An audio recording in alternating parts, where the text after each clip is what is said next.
राजस्थान के एक छोटे से कस्बे अमरगढ़ में 14 साल का लड़का ओम रहता था।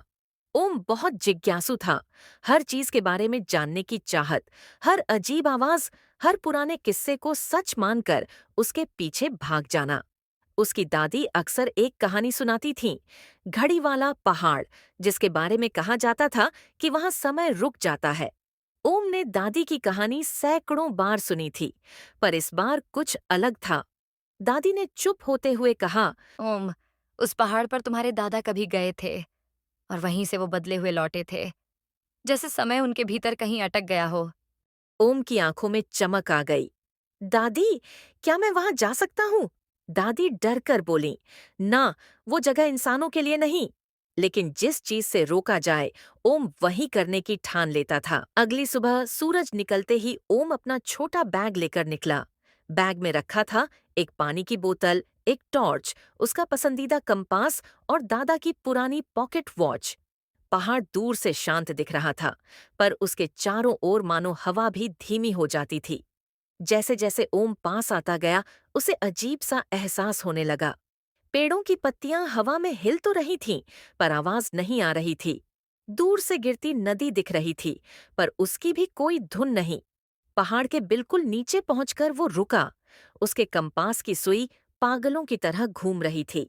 वाह, दादी सही कहती थीं, उसने मुस्कुराकर कहा। ओम जैसे ही पहाड़ की दरार जैसी एक छोटी गुफा में घुसा, उसके दादा की पॉकेट वॉच जोर जोर से टिक टिक करने लगी।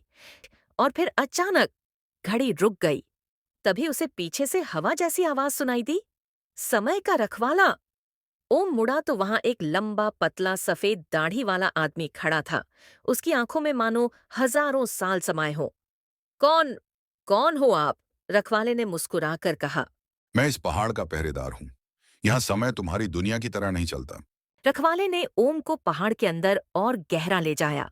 वहां एक विशाल घड़ी लगी थी, कमरे के बराबर बड़ी, उसकी सुई बिल्कुल स्थिर।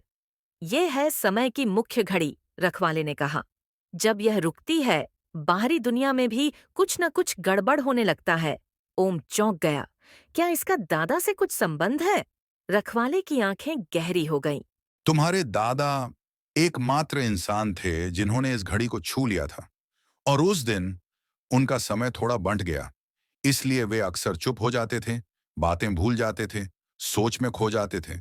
उनका कुछ समय यहीं इस पहाड़ में रह गया था। ओम की आंखें नम हो गईं। क्या मैं दादा का वो खोया हुआ समय वापस ला सकता हूँ? रखवाले ने कहा, हर इंसान को एक परीक्षा दी जाती है। अगर तुम उसे पूरा कर सको, तुम्हें दादा का समय मिल जाएगा। ओम ने बिना सोचे कहा, मैं तैयार हूँ। अचानक जमीन चमक उठी और वह एक अलग जगह पर पहुंच गया। एक खुला मैदान, जहां हवा में टूटे हुए क्षण तैर रहे थे। किसी की हंसी, किसी की चीख, कुछ पुरानी यादें, कुछ आधे अधूरे दृश्य। रखवाले की आवाज गूंजी, तुम्हें 3 सही यादें चुननी होंगी, जो तुम्हारे दादा की हैं। ओम एक एक क्षण को छूता गया। कहीं दादा बच्चे को साइकिल चलाना सिखा रहे थे, कहीं वे खेत में काम कर रहे थे, कहीं अकेले बैठे आसमान देख रहे थे। एक याद में दादा छोटे ओम को कहानी सुना रहे थे। ओम के होंठ कांप गए। ये ये तो मेरी याद है। दादा बहुत खुश थे उस दिन। दूसरी याद, दादा अपनी पत्नी यानी दादी के साथ हंस रहे थे। ये भी असली है, उसने कहा।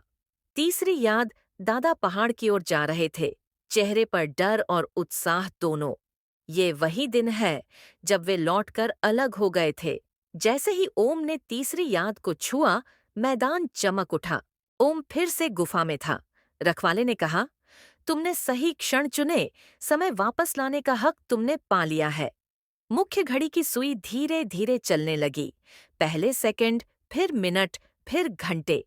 दादा की पॉकेट वॉच भी टिक टिक करने लगी। रखवाले ने कहा, अब जाओ, तुम्हारे दादा तुम्हारी यादों के साथ तुम्हारा इंतजार कर रहे होंगे। ओम बाहर भागा और जैसे ही पहाड़ से निकला, हवा की आवाज, नदी की धुन, पत्तों की सरसराहट सब वापस आ गईं। घर पहुंचते ही दादी ने उसे गले लगा लिया। कहाँ था ओम? मैं डर गई थी। ओम ने दादा की तरफ देखा। दादा, जो पिछले कई सालों से चुप रहने लगे थे, अब मुस्कुरा रहे थे। उन्होंने ओम का हाथ पकड़ा और कहा, तू तू वही है ना, मेरी कहानी सुनने वाला बच्चा। ओम की आंखें भर आईं। हाँ दादा, मैं ही हूँ। दादा ने ओम को सीने से लगा लिया, जैसे उनका खोया हुआ समय वापस आ गया हो।